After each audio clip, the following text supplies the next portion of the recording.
According to company history, Gerald B. Payne invested his own money in 1932 to form United Gilsonite Laboratories, or UGL, where he and a few employees made asphalt products and waterproofing materials.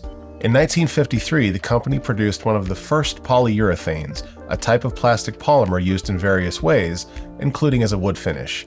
It was called ZAR Crystallite Coating. Prior to that, though, UGL had started incorporating asbestos into its joint compound and other roofing products. These products were used to repair leaks in roofs, among other things. Exposure to asbestos from contaminated joint compound could occur during mixing or repairing the product, which would cause the dried compound to break into inhalable pieces and release asbestos fibers. Construction and demolition workers, painters, roofers, and sheet metal workers would have routinely worked with or around the type of products UGL made that were tainted with asbestos. The company had reportedly paid over $25 million in asbestos claims by the time it filed for Chapter 11 bankruptcy in 2011. The United Gilsonite Laboratories Asbestos Trust was established in 2014 through the company's plan of reorganization.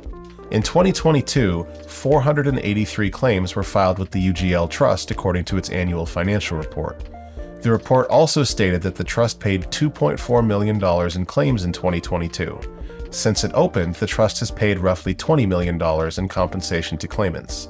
Each trust has to determine its designated payment amount for compensation of each asbestos injury. Then, the trust assigns a payment percentage and qualifying claimants receive that percentage of the overall value determined by the trust. The current payment percentage for the UGL Trust is 11%. We've helped thousands of people receive compensation for their asbestos injuries. Let us help you.